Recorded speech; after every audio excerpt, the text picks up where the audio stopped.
주택임대차 보호법 있죠? 그 다음에 천재예요. 160페이지 한번 보셔요. 지금부터 이제 주택임대차 보호법 상가를 보는데 아마 올해 주택임대차하고 상가에서 아마 세 문제 정도 나오지 않을까 싶어요. 지금까지 거의 대부분이 다 어디서 나냐면, 최근에는 부동산 실명법에서 두 문제가 계속 났었거든요. 그런데 이제 주택임대차 보호법이 바뀌었거든요. 그래서 바뀐 상태에서 하기 때문에 많이 바뀌었죠. 뒤에 보면은 몇 페이지를 보면 알 수 있냐면, 맨 뒤에요. 보면은,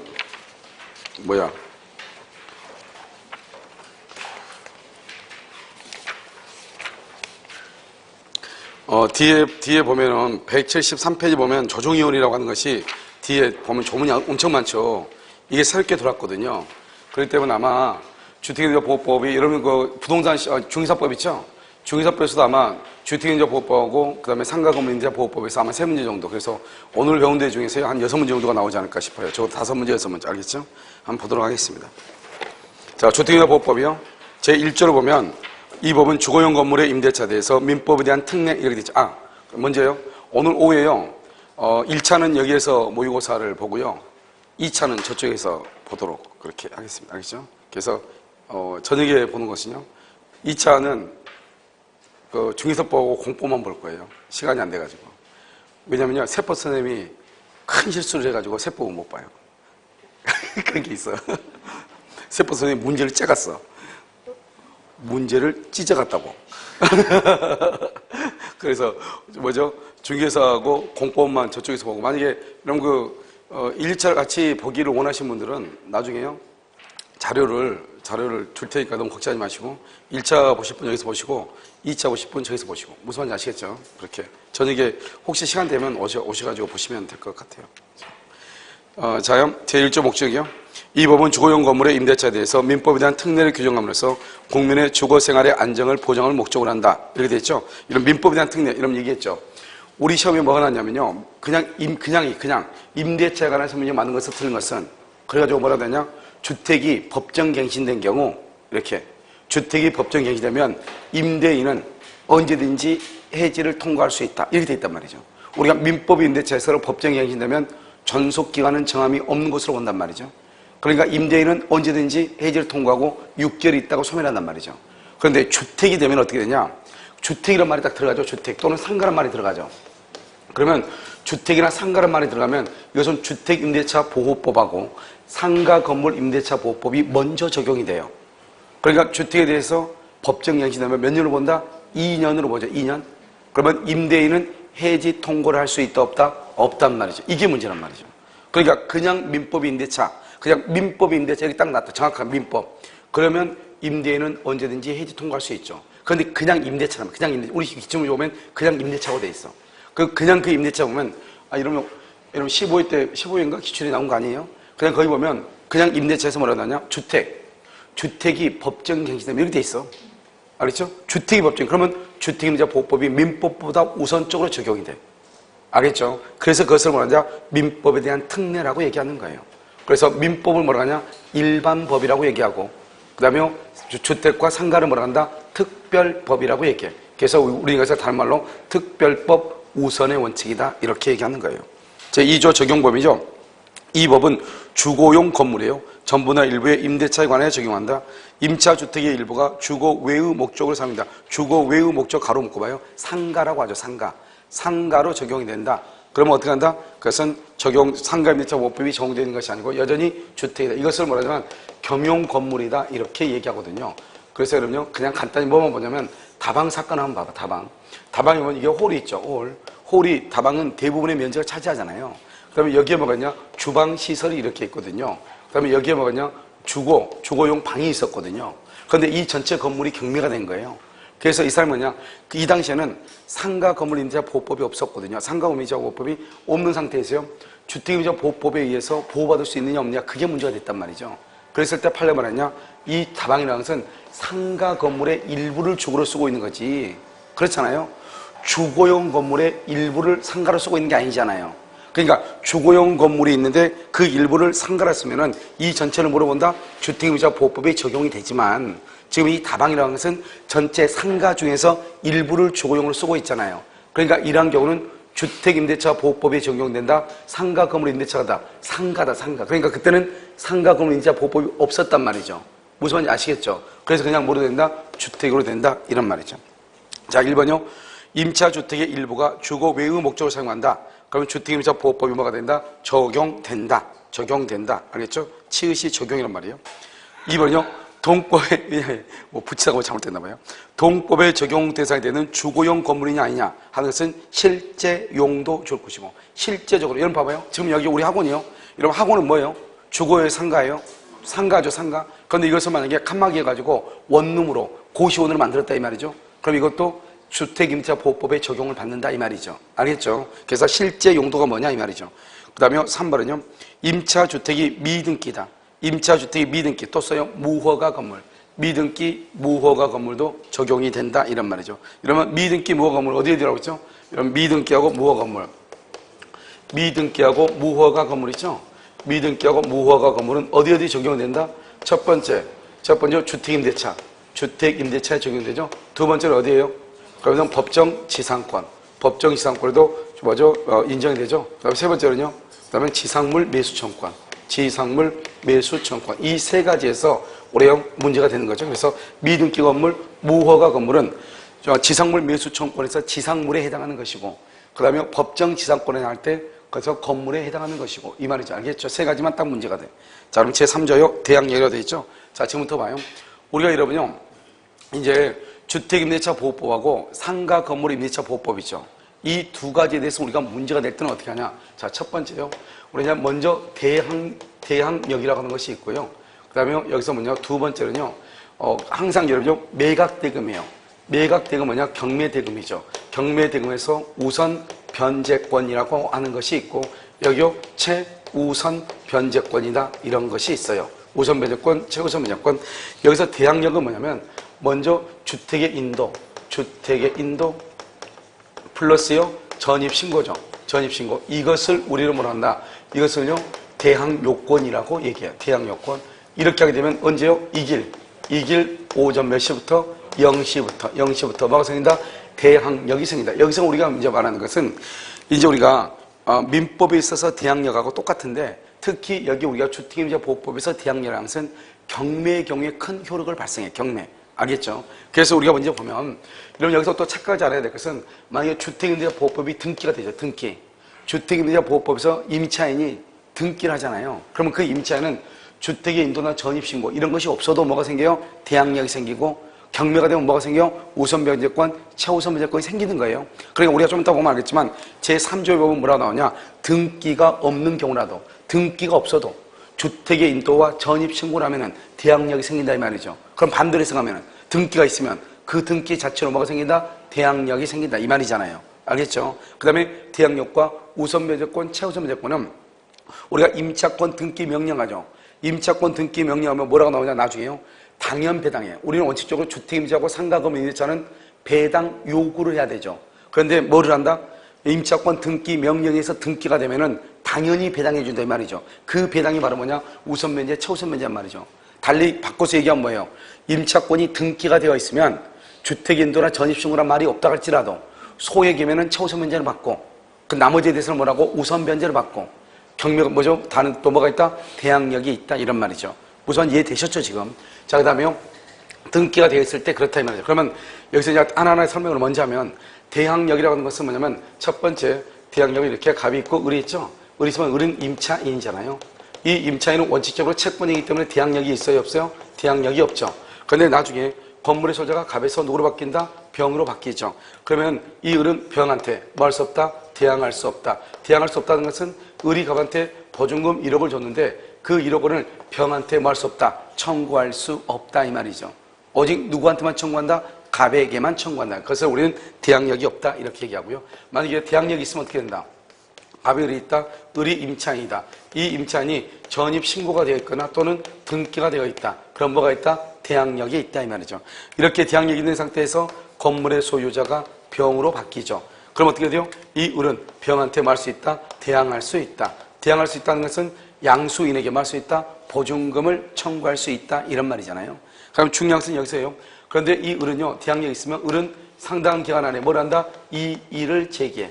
이의를 제기하면 예외적으로 누구한테 보증금 반환을 청구한다? 종전 임대인. 그래서 여러분요, 이런 말 하면 안 돼요.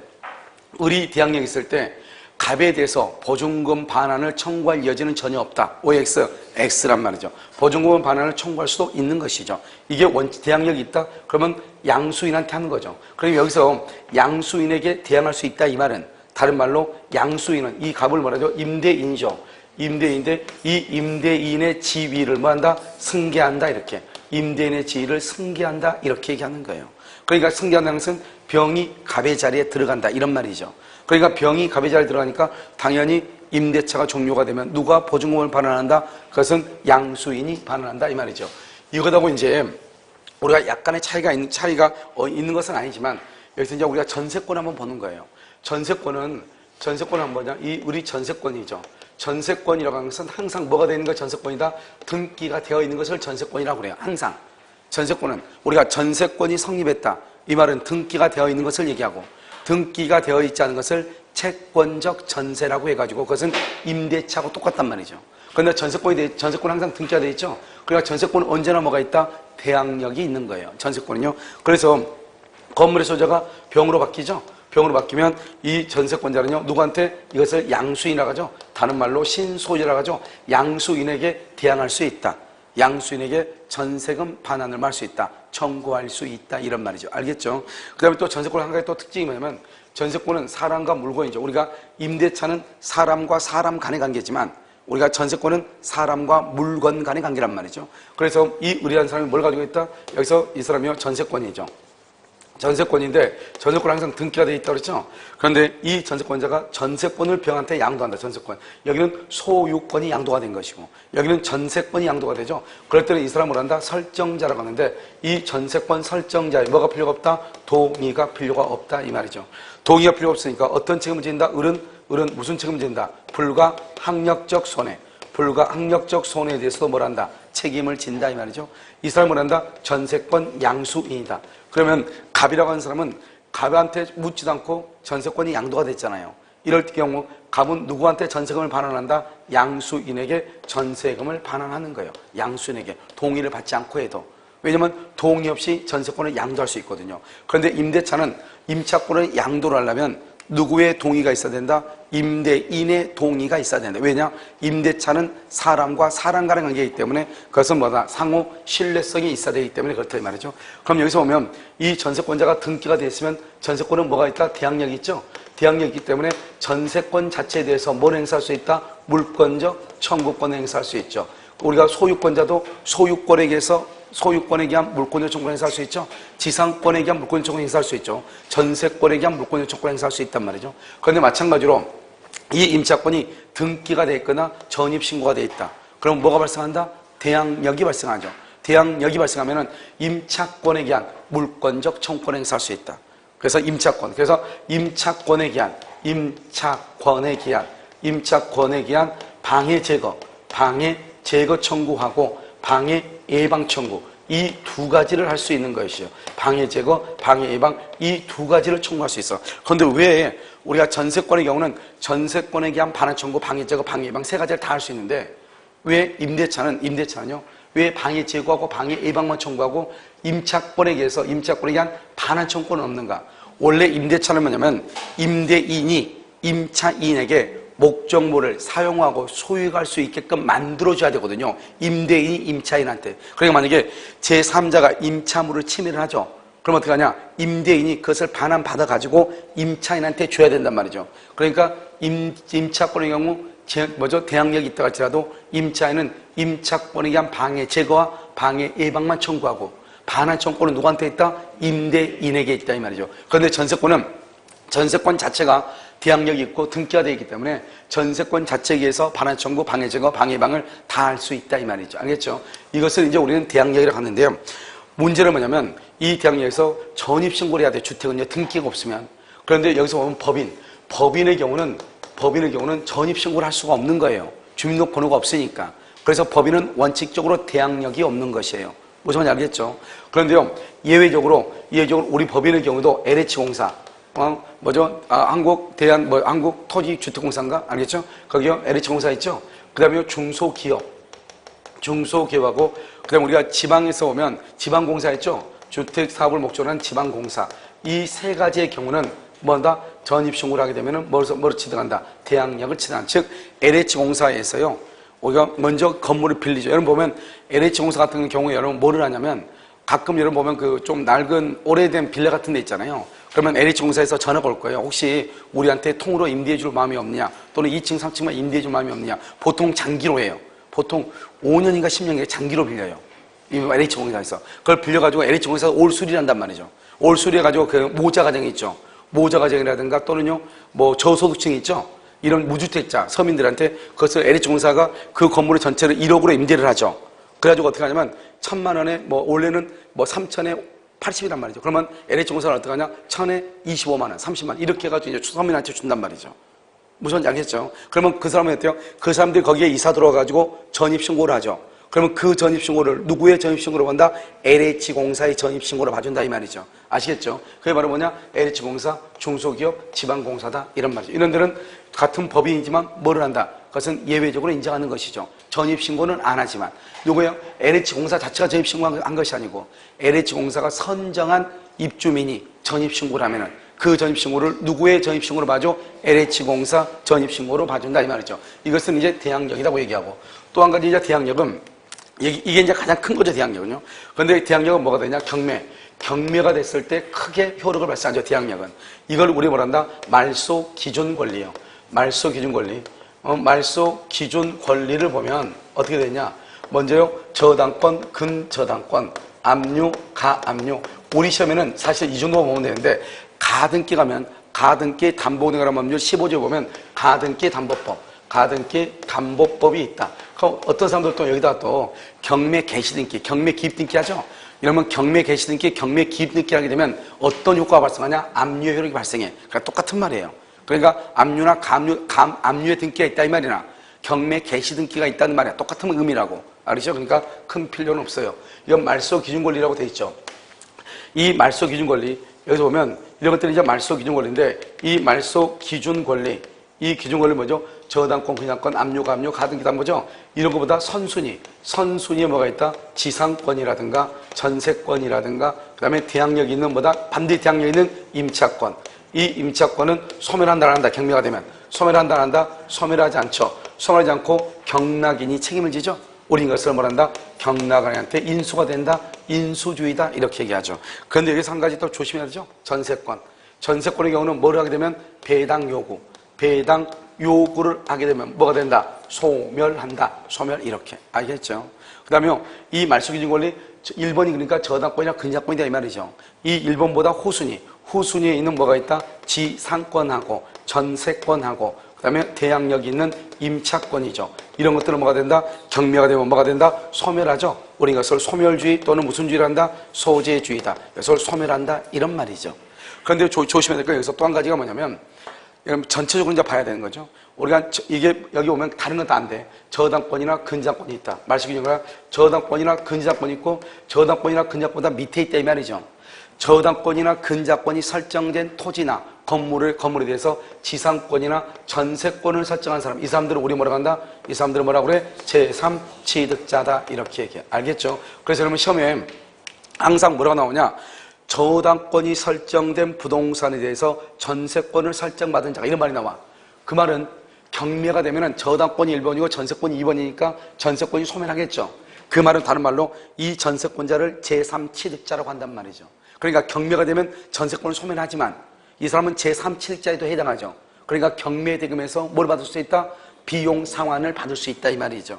알겠죠? 그것을 같이 연결해서 봐야 돼. 그래서 우리가 이제 경매에서 중요해. 그래서 이 대항력은 다른 데서 중요한 것이 아니고 경매에서 대항력이 없는 임차권이 있죠. 이런 임차권은 원래 채권이에요, 물권이에요? 채권이죠. 채권은 우리가 경매가 됐다는 말이죠. 먼저 경매가 되면 내가 소유권을 취득한단 말이죠. 경락인이 소유권 취득하죠. 그러면 경락인이 소유권 취득하면 채권이요, 물권이요? 물권이죠. 물권과 채권이 부딪히면 무조건 누가 우선한다? 물권이 우선할 수밖에 없는 거예요. 그러니까 임차권은 채권이기 때문에 만약에 전입신고가 되어 있지 않는 상태에서 경매가 되죠. 임차권은 무조건 소멸하는 거예요. 그러니까 소멸하지 않으려면 뭐가 있어야 돼? 대항력이 있어야 돼. 그럼 나중에 보면 된단 말이죠. 임차권은 경락에 의해서 소멸한다. 그러나 대항력 있는 임차권은 이렇게 나와. 무슨 말인지 알겠죠? 그러니까 채권과 물권이 부딪히니까 어떻게 돼요? 물권이 우선하니까. 임차권이 대항력이 없으면 임차권은 무조건 소멸하게 돼 있다. 이 말이죠. 무슨 말인지 알겠죠? 그런데 이제 그러면 시험에 나올 때는 그러면 또 어떻게 나오냐? 이렇게 나온단 말이죠. 우리가 무조건 나오는 것이 아니고 어떻게 나오면 전입신고를 했는데 같은 날 저당권을 설정했다. 전입신고를 하고 난 다음에 저당권을 설정했다. 두 가지가 나와. 그러니까 뭐냐면 첫 번째 전입신고와 전입신고하고 당일 저당권을 설정했다. 저당권을 설정을 했다. 이렇게 나오고 알겠죠? 두 번째는요. 전입신고 후 그 다음날 뭐를 했다? 저당권을 설정했다. 딱 이 두 가지밖에 안 나와. 이 두 가지를 딱 구별할 줄 알면 돼. 알겠죠? 그러면 경매가 됐을 때 임차권이 소멸하는가 소멸하지 않는가 이 두 가지만 딱 보면 된단 말이죠. 됐죠? 그럼 보면 뭐냐면 우리가 이제 주택의 인도죠. 인도 플러스 전입신고죠. 전입신고가 되면 여기서 뭐가 나오냐? 대항력이라는 것이 나와. 그래서 이 대항력하고 뭐를 비교하냐? 저당권 설정을 두 개를 비교하는 거예요. 그래서 누가 더 빠르냐 이 말이죠. 그래서 여기서 보면 1번이 2월 1일 같은 날이죠. 같은 날. 당일이니까 같은 날이죠. 여기요. 전입신고도 2월 1일, 저당권도 2월 1일이란 말이죠. 그러면 항상 저당권이나 확정일자는 그날부터 효력을 발생하고 대항력은 그 다음날. 확정일자를 했다 그날부터. 저당권 설정 등기를 했다 그날부터. 근데 앞으로 좀 문제가 될 수 있는 게 여러분 등기법 배웠죠? 등기법에서 배우면 뭐라고 그래요? 옛날에는 뭐냐면 등기한 날부터 효력이 발생했는데 지금은 등기가 완료가 되면 언제부터? 접수할 때로 소급하잖아. 이게 문제란 말이죠, 이제. 그러니까 이게 이제는 우리가 공부를 할 때는 그냥 이렇게 저당권이 그냥 2월 1일이다, 2월 1일 9시다 이 말은 다른 말로 뭐를 얘기한다? 접수할 때를 얘기한다. 이렇게 봐야 되겠죠. 그런데 만약에 문제가 나오면 한번 꼭 이의 제기를 하고 싶어. 왜냐면 우리가 지금까지 문제가 이렇게 났는데 지금 법이 바뀌었잖아요. 법이 바뀐 데가 오래됐거든요. 지금 한 8년이가 됐거든요. 그런데 모든 시험에 지금 계속 뭐라고 나오냐? 모든 시험에 옛날 판례가 계속 그대로 있다 보니까 어떻게 하냐면 우리가 같은 날 등기를 했더니 나오죠. 근데 같은 날 등기하고 그날 등기하고 그날 등기가 완료될 수 없거든요. 접수를 하고 나면은 언제요? 2주나 3주 있다가 된단 말이죠. 그러면 오늘 등기가 됐다는 것은 접수는 언제 됐다는 거예요? 2주, 3주 전에 됐다는 말이잖아요. 그럼 2주, 3주 전부터 소급해서 접수할 때부터 효력이 발생해야 되잖아요. 내 말 지금 이해됐죠? 그렇게 하면 이게 복잡해져, 이게. 법이 언제 접수했냐고 또 따져야 되니까. 그래서 그냥 옛날 판례대로 그냥 당일날 같이 등기를 했다. 그럼 누가 빠르냐? 이렇게 판단하지만 문제가 나오면요. 반드시 한번 이 얘기를 하고 싶어. 알겠죠? 근데 아직 안 나왔어. 그렇게요. 왜냐면 이게 문제가 되는 거잖아요. 진짜로요. 그런데 지금 우리는 그냥 그러지 말고 지금 나와 있는 판례대로 그냥 한다 이 말이죠. 그랬을 때는 이게 9시다 이 말이에요. 됐죠? 그럼 여기는요. 2월 1일, 2월 1일이죠. 그럼 여기는 2월 2일 몇 시예요? 0시죠. 누가 더 빨라? 저당권이 빠르죠. 그러면 저당권이 1번, 대항력이 2번이다 이 말이죠. 그럼 여기를 보면 저당권이 1번이고 임차권이 2번이다 이 말이죠. 알겠죠? 그러면 경매가 되면 어떻게 된다? 임차권은 뭐가 된다? 소멸하죠. 그러니까 이거죠. 당일. 그러면 저당권이 누가 더 빠르다? 저당권이 빠르다. 그럼 여기서 어떻게 경매가 되면 임차권은 뭐가 된다? 소멸한다 이 말이죠. 알겠죠? 자, 2번은요. 여기는 그 다음날. 여기는요 2월 1일. 여기는 2월 1일. 여기는요 2월 2일 9시. 2월 2일 9시. 2월 2일. 그럼 여기는 2월 1일하고 2월 1일이죠. 그럼 여기는요 2월 2일 0시죠. 여기는 2월 2일 0시. 여기는 9시죠. 누가 더 빨라? 임차권이 빠르다 이 말이죠. 그럼 여기 봐요. 여기가 임차권이 1번이고 그 다음에 저당권이 2번이다 이 말이에요. 무슨 말인지 알겠죠? 그러면은 경매가 되면 뭐만 없어져? 저당권만 없어지죠. 임차권을 소멸한다 안 한다? 안 한다. 그래서 여기선 임차권은 소멸한다 안 한다? 안 하고 존재한다. 이런 말이죠. 이 두 가지만 딱 알면 돼요. 알겠죠? 우리가 대항력에서는. 그러니까 대항력에서는 딱 두 개. 뭐다? 당일이다. 당일. 저당권이 우선한다. 임차권은 소멸한다. 그 다음날 저당권이다. 임차권이 우선한다. 임차권을 소멸하지 않는다. 그러면 소멸하지 않는다는 말의 뜻이 뭐냐? 여기서 임차권을 소멸하지 않는다는 말은 임차인은 누구한테요? 경락인에게 뭐 할 수 있다? 대항할 수 있다. 이 말이고 다른 말로 경락인에게 보증금 반환을 뭐 할 수 있다? 청구할 수 있다. 이런 말, 이 말이. 그러니까 우리가 임차권이 소멸하지 않는다. 이것만 중요한 것이 아니고 시험에 뭐라고 나오냐? 임차인은 경락인에게 보증금 반환을 청구할 수 있다. 이렇게 나온단 말이죠. 그 말이 무슨 말이냐? 대항할 수 있다. 보증금 반환을 말 수 있다. 청구할 수 있다. 이렇게. 무슨 말인지 알겠죠? 그래서 대항력은 이 두 가지를 정확하게 구별해서 암기를 하고 있어야 돼요. 알겠죠? 이것이 이제 대항력이고 주택임차 보호법에서 가장 중요한 게 대항력이에요. 알겠죠? 그럼 시험에 나왔을 때 대항력에 관한 문제가 나올 수밖에 없다. 자, 한번 볼까요? 3조. 3조로 말하죠. 임대차는 뭐가 없어? 등기가 없는 경우에도 이렇게 됐죠. 등기가 없는 경우에도 주택의 인도와 주민등록을 마치면 그 다음날부터 제3자에 대하여 효력이 생긴다. 이렇게 되어 있죠. 그러니까 등기가 없어도 이 말인데 만약에 등기가 있으면 당연히 대항력, 우선 면제, 최우선 면제가 생긴다 이 말이죠. 이해됐죠 지금? 자, 그다음에 2번 2항 국민주택기금을 재원으로 하죠. 그래서 두 번째 조명 끝에 지방자치단체장이라든가 법인이 선정한 입주자가 주택을 인도받고 주민등록을 마치죠. 그럼 언제부터? 그 다음날 0시부터 제3자에 대해서 대항력이 생긴다. 1번 1호 봐봐. 한국토지주택공사. 그 다음에 2호는요 주택사업을 목적으로 설립된 지방공사. 알겠죠? 그 다음에 그 3항을 보면요 뭐라 나왔죠? 중소기업에 해당하는 법인이라고 되어 있죠. 중소기업에 해당하는 법인. 알겠죠? 그 다음에요 그렇게 보면 되고 4번 보세요. 4번 밑에 대항력 발생 시기. 그래서 주택임차인에게 대항력이 발생하는 시점은 언제다? 주택의 인도와 주민등록을 모두 갖춘 그 다음날 몇 시다? 0시다. 자, 5번은요 주민등록 신고라고 되어 있나요? 주택임차권의 대항력의 요건인 주민등록의 신고는 행정청에 뭐하기 전에 도달하기만 하면 신고로서의 효력이 발생하는 것이 아니라 행정청이 임한 경우 수리해야 돼. 수리. 그래서 그럼요 우리가 주민등록 전입신고 이렇게 얘기하잖아요. 그 전입신고가 뭐냐 이 말이죠. 전입신고가 왜냐면 이걸 모르면 나중에 뭐죠? 문제가 좀 있죠. 자, 봐. 우리가 이제 먼저 작성을 하죠. 그 전입신고 작성을 하죠. 작성을 해서 제출하면 그래서 이제 접수를 하죠.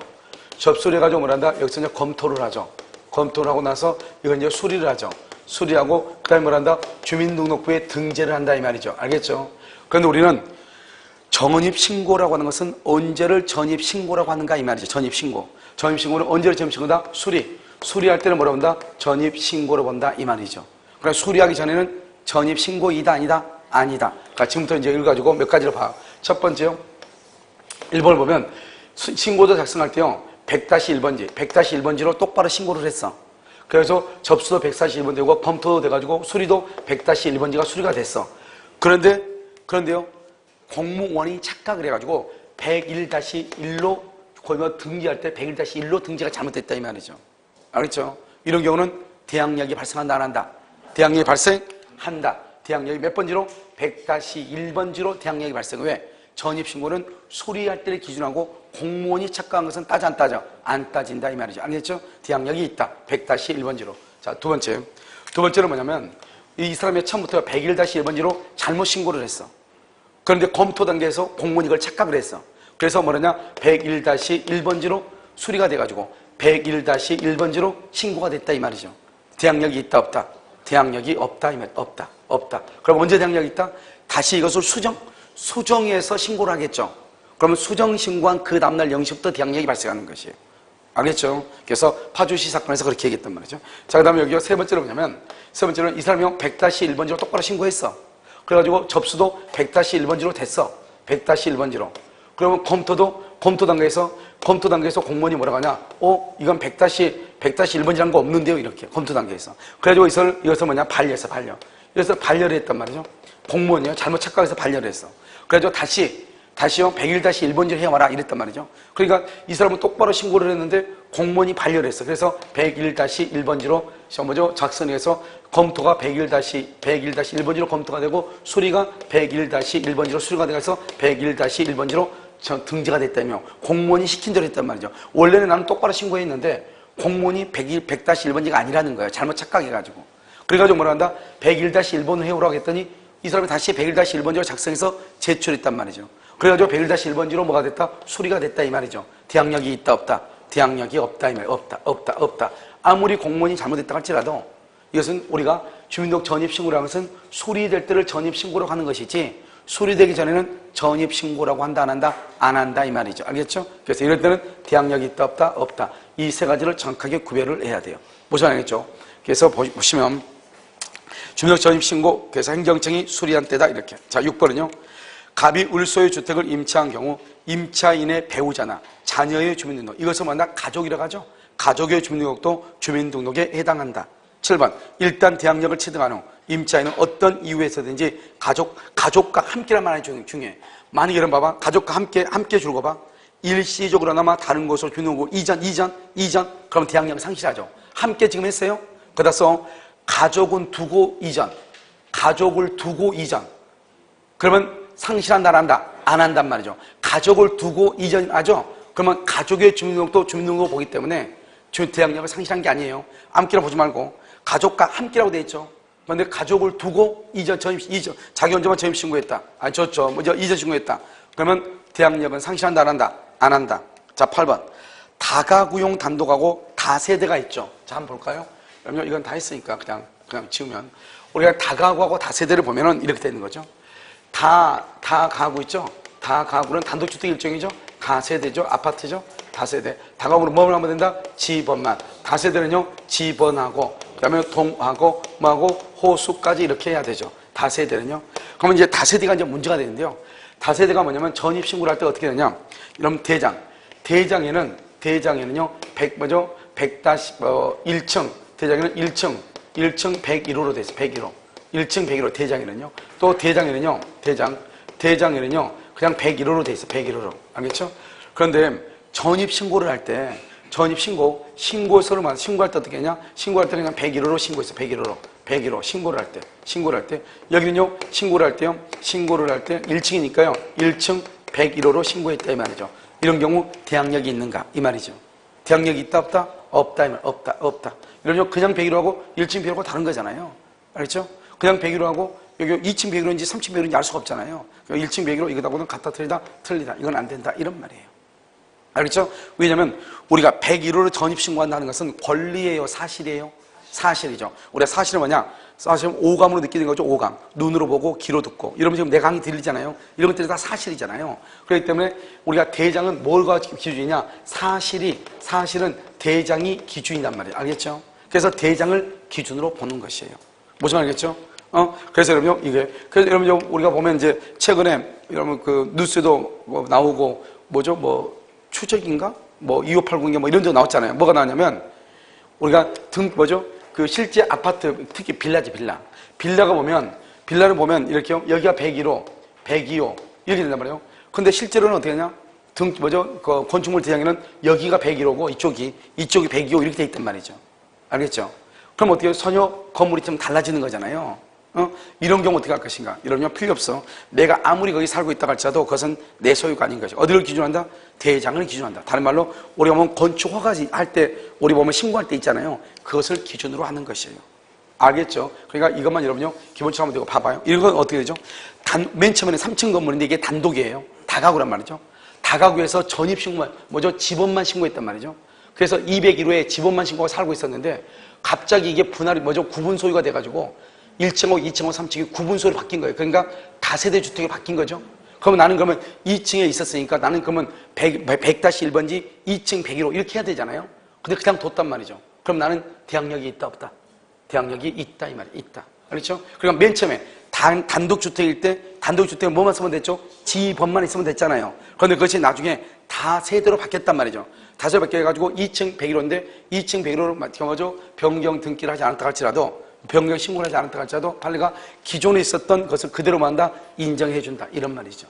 무슨 말인지 아시겠죠? 그래서 그런 것들은 이제 우리가 다가구, 다세대다. 이렇게. 그런데 다가구에서는 지번만 인정하면 되죠. 그래서 한 가지 주시면 될 게 뭐냐면 3층짜리인데 101호, 201호, 301호란 말이죠. 내가요 101호로 2월 1일 날 전입신고를 했어. 전입신고했다가요 3층에 사는 사람이 이사를 가니까 내가 다시 여기요 언제요? 4월 1일 날 다시 3층으로 301호로 옮기면서 같은 집이죠. 전입신고를 했다 이 말이죠. 그러면 언제부터 대항력이 발생한다? 언제부터? 2월 2일 0시부터. 2월 2일 0시부터 대항력이 발생한다. 왜? 다가구라고 했죠. 내가 지금 다가구로 뭐만 있으면 돼? 집원. 건물의 집원은 똑같은 거잖아요. 101호, 201호, 301호가. 그러니까 이 101호에 살다가 301호로 이사를 다시 하고 전입신고를 다시 301호로 했죠. 그럼 301호 다시 한 4월 2일부터 대항력이 있는 것이 아니고 언제부터 대항력이 있다? 여기요 2월 2일 0시부터 대항력이 있다. 이런 말이죠. 자, 8번 한번 볼까요? 다가구용 단독주택이죠. 뭐만 기재하면 된다? 지번만 기재하면 된다.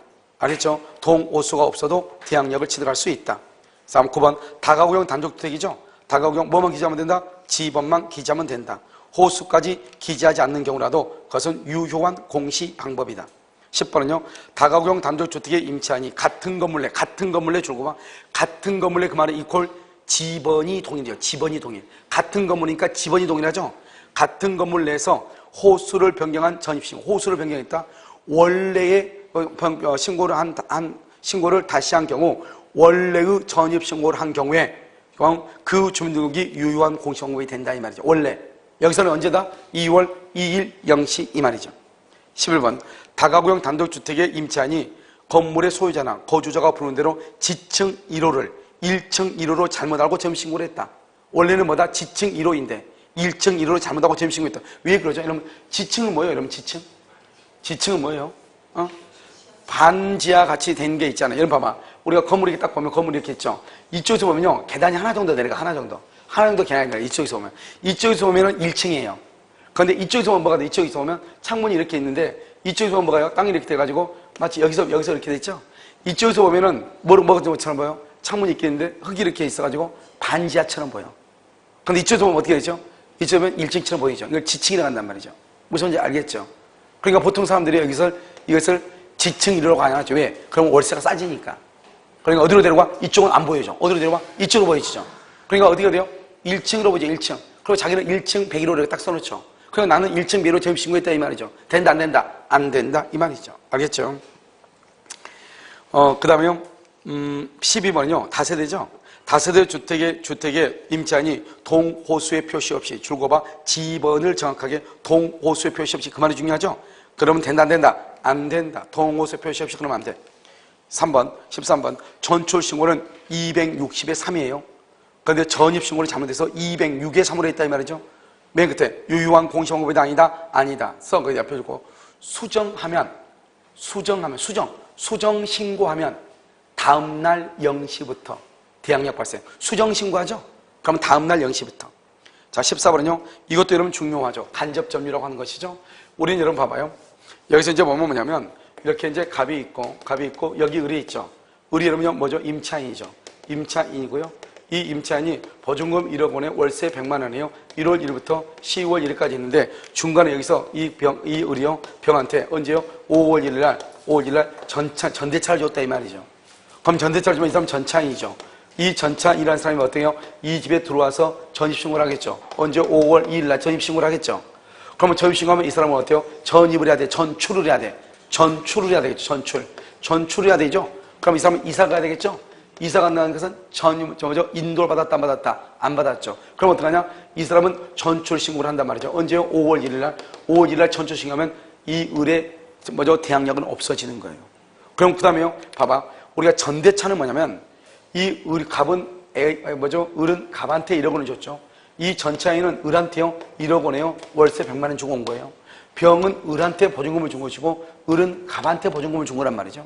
그냥 나중에 이 갑의 건물이 경매가 되면은 보증금을 받아야 될 사람은 갑의 건물에서 보증금을 받아야 될 사람은 병이 아니고 누구다? 을이란 말이죠. 왜? 병은 갑한테 보증금 준 적이 없잖아요. 그러니까 갑의 건물이 경매가 돼도 보증금을 받을 길이 없는 거예요. 누가 보증금을 받아야 된다? 을이 보증금을 받아야 되는 거예요. 근데 을은 전초신고해가지고 대항력이 없잖아요. 대항력이 없으면 경매가 돼도 보증금을 받을 수 있어요? 없어요? 없잖아요. 그럼 어떻게 한다? 전차인이 여기서 이사를 와가지고 전입신고를 하죠. 그럼 이 전차인한테 대항력을 인정해줘도 아무 필요가 없는 거예요. 전차인은 병은 갑에게 보증금을 준 적이 없기 때문에. 그래서 이 건물이 경매가 되면 보증금을 누가 받아야 되냐? 을이 받아야 되죠. 을이 받아가지고 거기서 누구한테 준다? 병한테 줘야 되겠죠. 그러니까 중요한 것은 을에게 대항력이 있고 을에게 확정자가 있어야 된다 이 말이죠. 알겠죠? 그러면 어떻게 하냐? 전차인이 여기에 들어와서 전입신고를 5월 1일 하죠. 그러면 이 전차인의 전입신고를 누구의 전입신고를 봐준다? 임차인의 전입신고를 봐준다. 그래서 임차인이 5월 3일 0시부터 뭐가 생긴다? 대항력이 생긴다. 그러면 이 전차인은 무슨 점이다? 직접 점유. 임차인은 뭐라 한다? 간접 점유. 그래서 전차인이 주택을 인도받고 전입신고를 하면 그러면 간접점유자인 임차인에게 대항력이 생긴다. 그래야지 임차인이 어떻게 하죠? 갑의 건물이 경매되면 순서에 의해서 돈을 받아가지고 그것을 병한테 줘야 되겠죠. 알겠죠? 이렇게. 그래서 간접점이죠. 임차인이 임대인의 승낙을 하도 전대를 하죠. 전차인이 주택을 인도받고 주민 등록을 마치죠. 언제부터? 이길 0시부터 대항력을 취득한다. 15번은요. 임차인 갑이 임대인의 승낙을 받아 을에게 임차주택을 적법하게 몰했다. 전대. 적법하게 전대한 경우 이렇게 됐죠. 그래서 갑이 임대주택에 거주하지 않고 자신의 주민등록을 이전하지 않더라도 전차인 을이 주택을 인도받아 자신의 주민등록을 하여야 간접점유자가 제3자에 대해서 뭘 갖는다? 대항력을 갖는다 이란 말이죠. 다툼 똑같아. 16번도 임차인 갑이 주택을 인도받아 임대인의 승낙을 받아 을에게 임차주택을 적법하게 전대했다. 그러면 갑을 뭐라 한다? 간접점유. 을을 뭐라 한다? 직접점유. 그런데 전차인 을이 주택을 인도받았다. 알겠죠? 그래서 을의 이름으로 주민등록을 이전하지 않고 누구의 이름으로 주민등록이 되어 있다? 갑의 이름. 이게 문제예요. 이런 봐봐. 내가 아까 뭐라고 그랬어? 전차인이 주택을 인도받고 전차인이 전입신고를 하면은 그것을 누구의 전입신고를 봐준다? 임차인의 전입신고를 봐주는데 전차인이 주택을 인도받고 전입신고는 을 앞으로 되어 있다 이 말이죠. 된다 안 되는 것이에요. 전차인이 주택을 인도받고 전차인이 전입신고가 되어 있어야 돼. 알겠죠? 그러면 대항력을 누구한테 인정해준다? 임차인에게 인정해준다 이 말이죠. 그러니까 여기는 16번은 다르죠? 인도받은 사람하고 전입신고가 된 사람이 다르죠? 그런 경우는 된다 안 된다? 안 된다 이런 말이죠. 자 17번은요. 입주 및 전입신고가 되었죠? 주택의 소유자가 주택을 타인에게 매도함과 동시에 다시 임차했죠? 이것도 우리 시험에 이제 나왔는데 이것도 뭐 아무것도 아니죠. 항상 이것은요 기본적으로 뭐냐 봐. 우리가 이제 여기 갑이 오면 갑하고 이제 여기 을하고 있는데 갑이 1월 1일 날 전입신고를 하고 1월 1일 날 등기를 했어.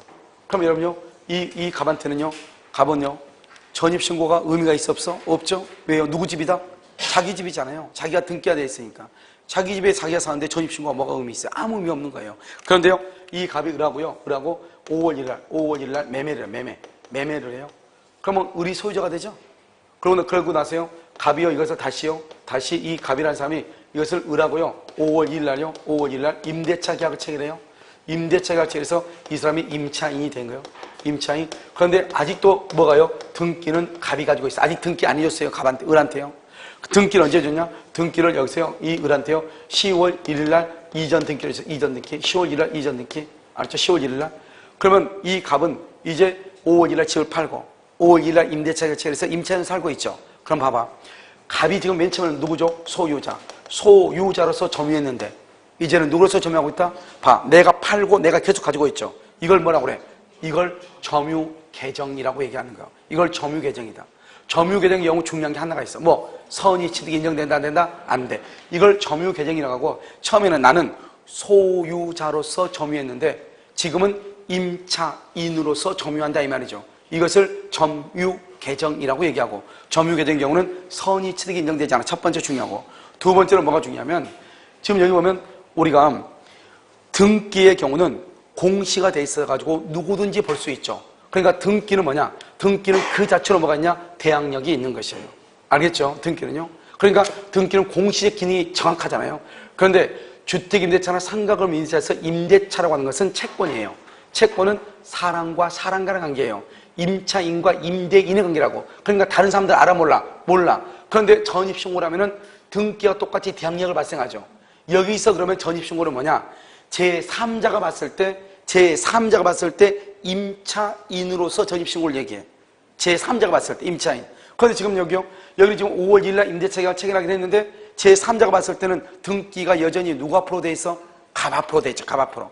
그러니까 갑하고 을 사이에서는 을이 임차인 것은 사실이지만 제3자가 봤을 때는 임차인으로 보인다. 소유자로 보인다. 소유자. 그러니까 이 사람은 5월 2일 임대차 계약을 체결했죠.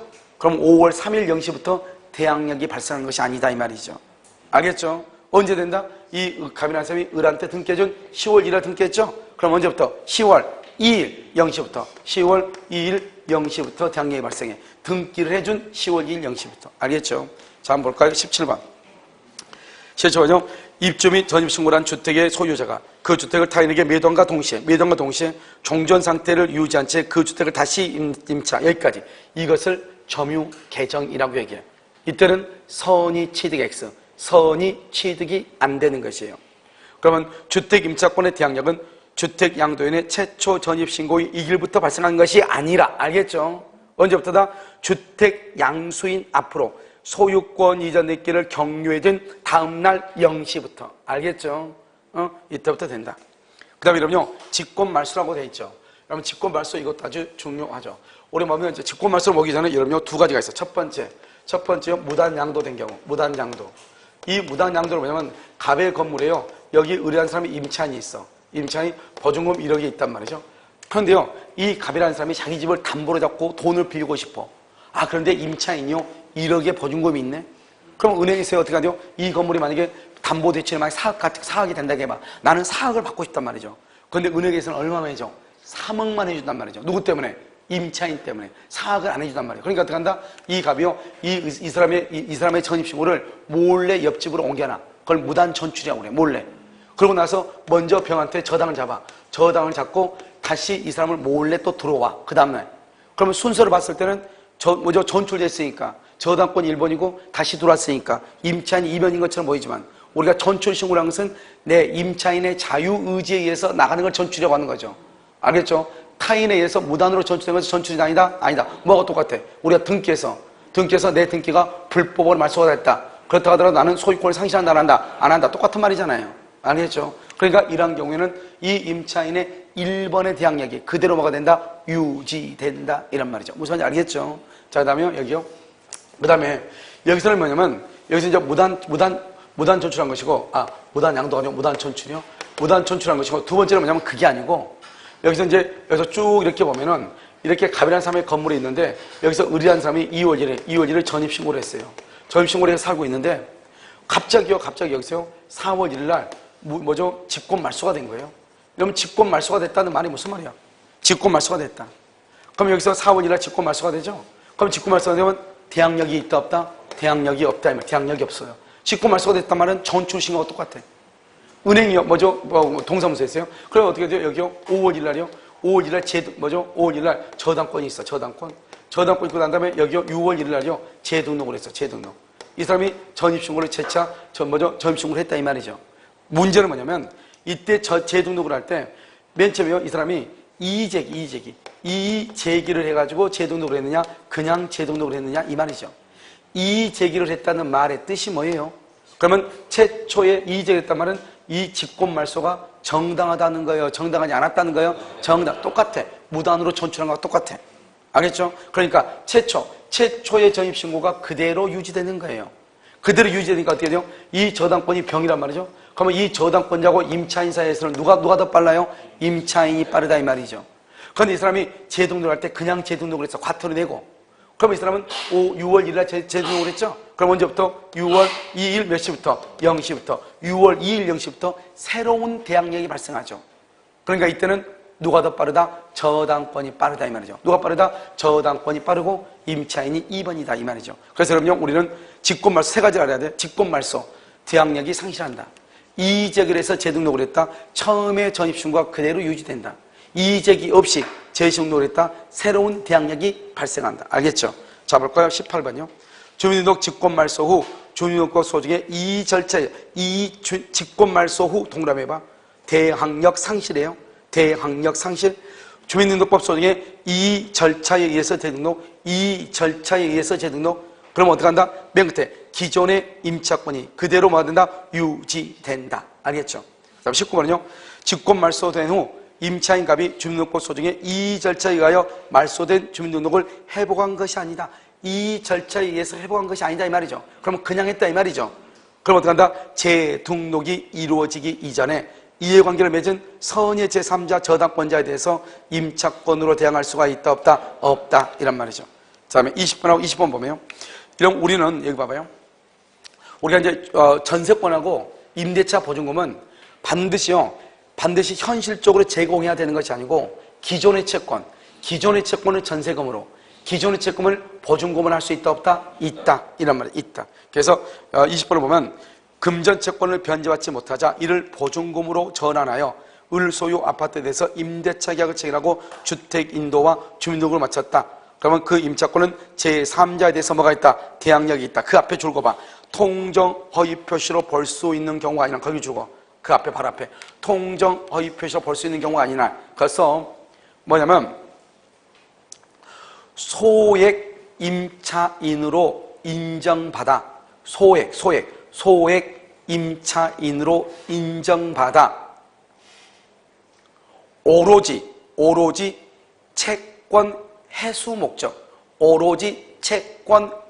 목적 이렇게 소액 임차인으로 인정받아 오로지 채권을 해수할 목적으로 했다 이 말이죠.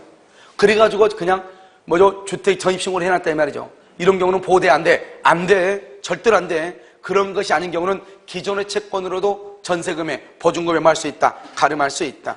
자, 28번 LH공사. LH공사가 A죠. A가요. 선정한 입주자가 주택을 인도받고 중도금 마치죠. 그러면 어때요? 법인인 A는 그 다음날 0시부터 뭘 취득한다? 대항력을 취득한다. 제3조는요. 사항 봐봐. 주택의 양수인은 임대인의 지위를 망으로 본다. 승계한 것으로 본다. 그래서 바로 옆에 뭐라 나왔죠? 양수인이 보증금 반환 청구권의 상대방이 된다 이 말이죠. 22번은요. 주택 양수인이 대항력 있는 임차권자, 양수인의 대항력 있는 임차권자라도 스스로 임대차 관계의 승계를 원하지 않을 경우 임대차 기간 만료 전에 경매되면 임대차 계약을 해지하고 우선 변제를 할 수 있다. 청구할 수 있다. 여기 아까 말했죠. 원래 여기 아무리 이 사람이 대항력이 있다고 할지라도 건물의 소유자가 바뀌죠. 그럼 원칙적으로는 양수인에게 대항할 수 있지만 이 을이 원하지 않는다 이 말이죠. 그럴 때 어떻게 한다?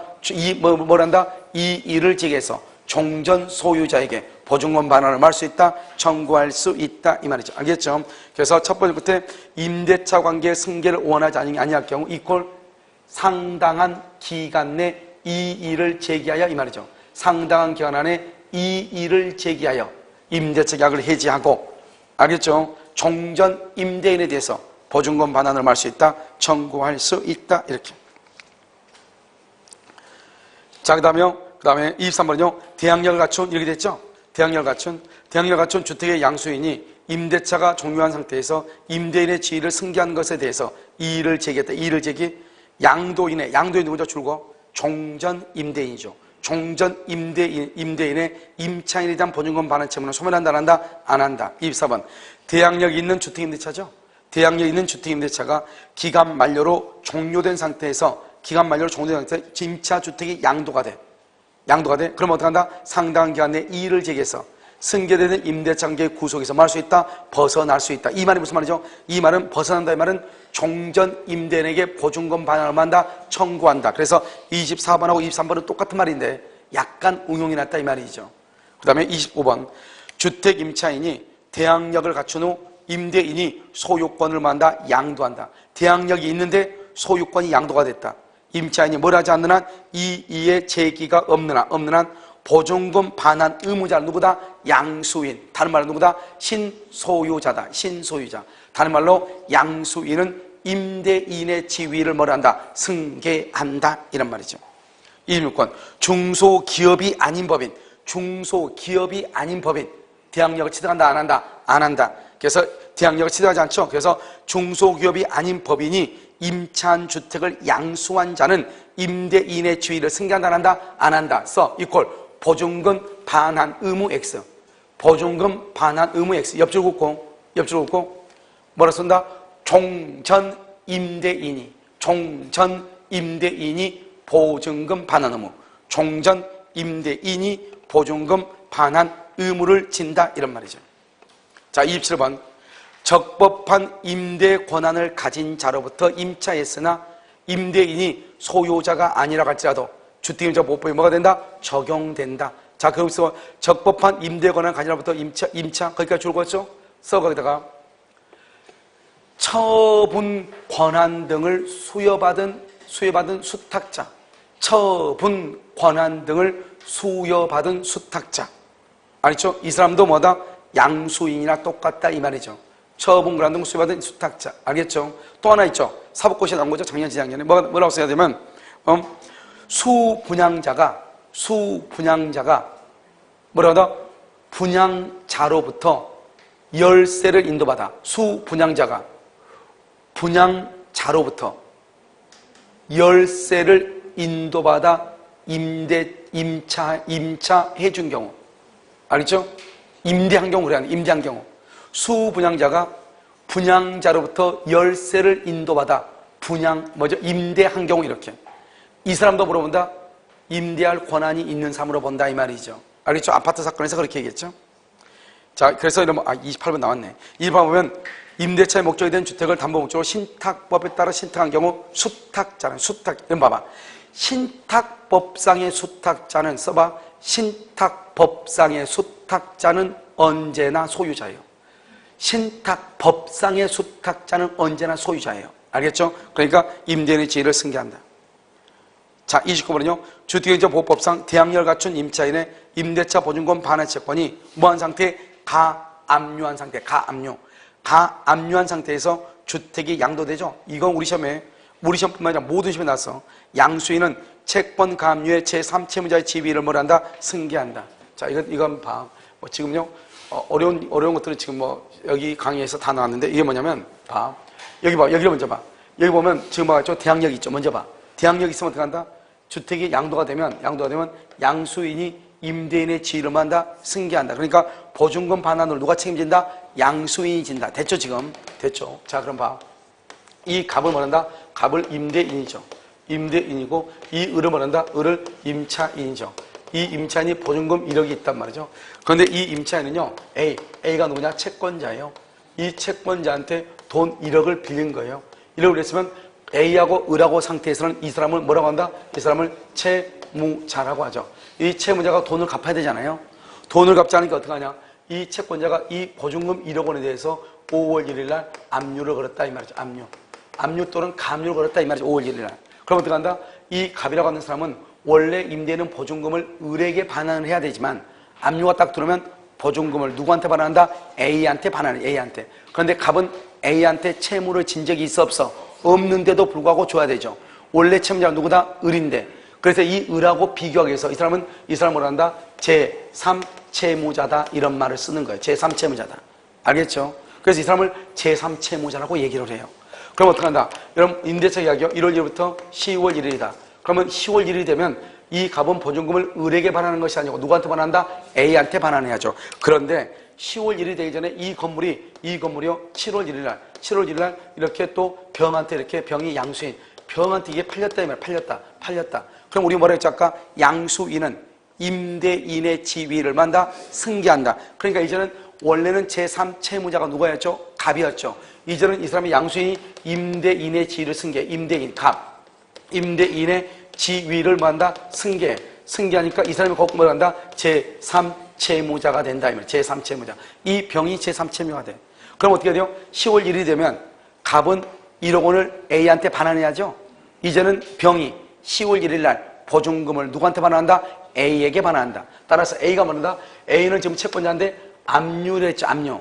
만약에 가압류했다 그러면 이 사람은 뭐란다? 압류 채권자, 가압류를 했으면 가압류 채권자라고 그래. 알겠죠?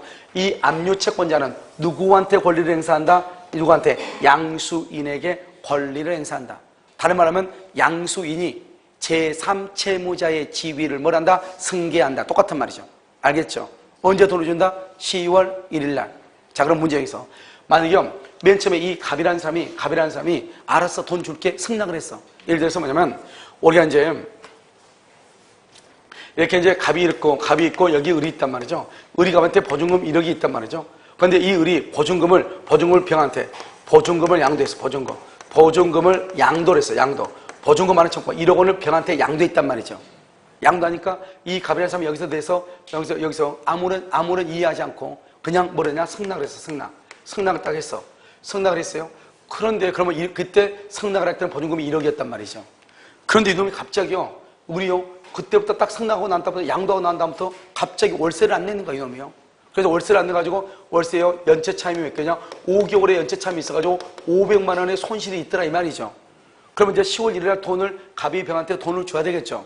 이때 돈을 줄 때 1억을 준다, 9,500을 준다. 이게 중요해. 얼마나 준다? 아무 이런 제기 없이 1억을 주겠다고 승낙을 했다 이 말이죠. 이 제기 없이. 그러면 1억을 준다, 9,500을 준다. 여러분요, 9,500을 준다. 9,500을 준다. 왜 그러냐? 이게 여러분요, 우리가 민법의 임대차에서 뭐라고 배우냐? 임차권의 존속 중이다. 임차권이 만료가 됐다. 기간이. 이 두 가지 구별하라고 그랬죠? 임차권이 존속 중에 연체 차임이 있다. 연체 차임. 그러면 보증금에서 공제할 것인가 말 것인가 하는 것은 누구의 권리이다? 임대인의 권리죠. 그런데 임대차가 종료가 되죠. 종료가 되면 어떻게 하냐? 보증금에서 당연히 몇 번이야?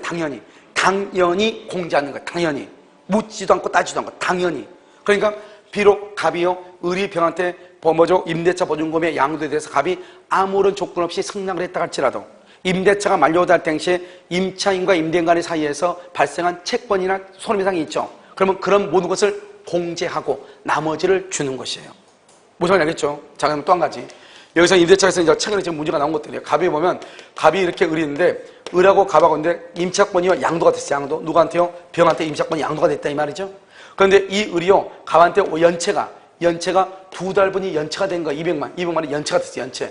연체가 된 상태에서 임차권이 병한테 양도가 된 거예요. 알겠죠? 여기서 문제예요. 그러면 이때 이 병은 2달분의 것을 책임을 진다 안 진다 이게 중요해. 임차권을 양도받았다 이 말이죠. 병이. 이때 병이 이 2달분 연체된 거, 을이 연체됐죠? 그러고 나서 나한테 임차권을 팔았다 이 말이죠. 그러니까 내가 임차권 양도받았죠? 나는 2달분의 것을 책임을 진다 안 진다 병이.